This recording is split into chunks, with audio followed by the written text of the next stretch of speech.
Hi everyone. Recently Microsoft has released a new preview functionality called Managed Environments.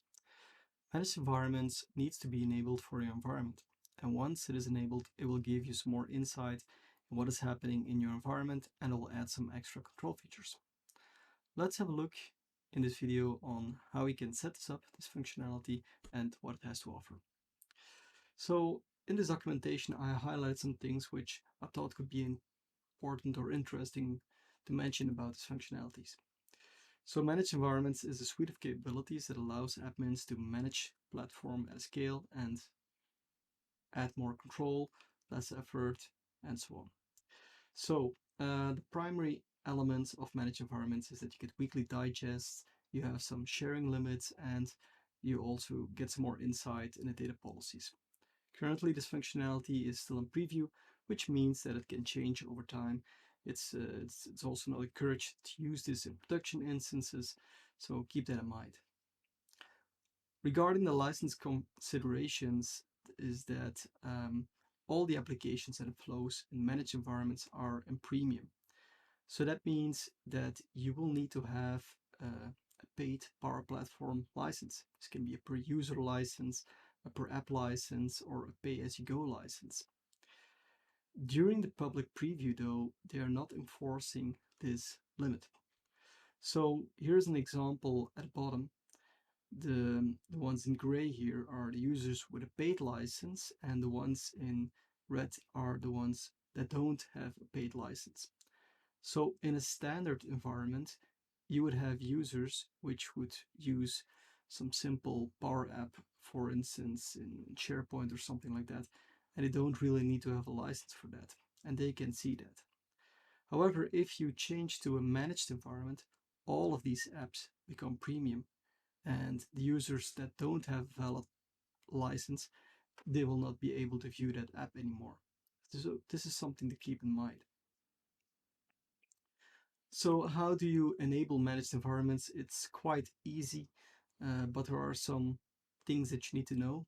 Regarding the permissions, for instance, you will need to be an administrator. Later on in the article, it also says um, that you can't be an environment admin. That is not enough. So you really need to be an administrator like a global admin, a Power Platform service admin, or a Dynamics 365 admin, something like that. So let's have a quick look in the Power Platform Admin Center, how we can enable it.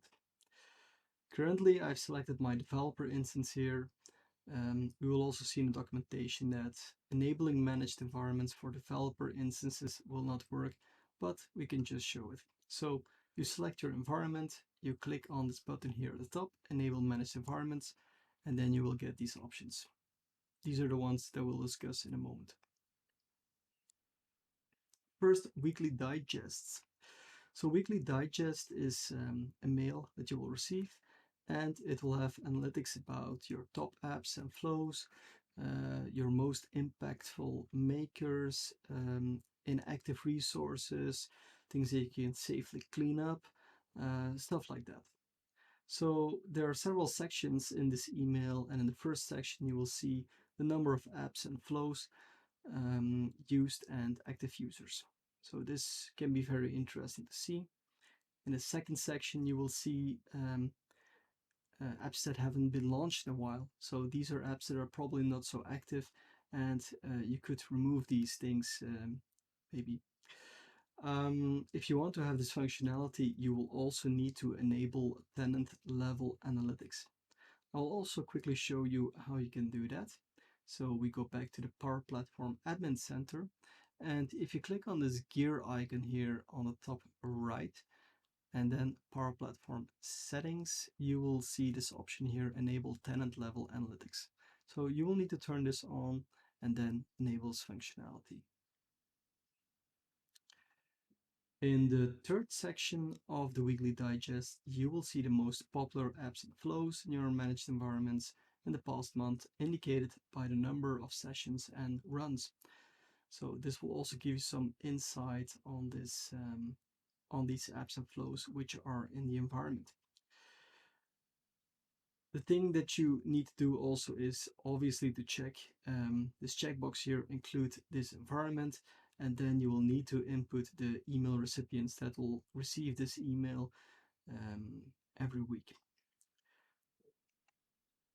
So this is mentioned here. At the bottom of the page, we see some PowerShell to add email recipients and remove email recipients as well. The next feature that we have is sharing limits.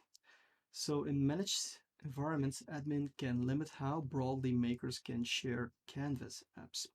And there are two options. You can exclude sharing with security groups, and you can also limit the total individuals who can be shared to. You will also see that you have these two options here as well. After the sharing rules are set in Power Platform Admin Center, it may take up to an hour uh, to propagate and start being enforced. So you see this with other features as well, that sometimes it takes a little bit of time to get them working. The last functionality of managed environments currently is data policies.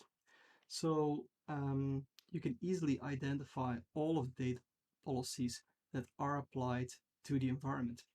And they also prevent important business data obviously being accidentally published to connectors like social media. So that's the most important feature, I think, of data policies. So at the bottom of this form here, you will see active data policies for this environment, and then you'll get an overview of data policies. So data policy is very interesting, and I'm probably going to talk about that in a later video as well. So that's it for the managed environments functionalities. I think it's an interesting functionality that will give you some more insight on what is happening in your environment. So definitely when you have multiple customers and you are managing their environments and you want to see statistics about the apps that you have published there or that are active in that environment, that will give you some more insight.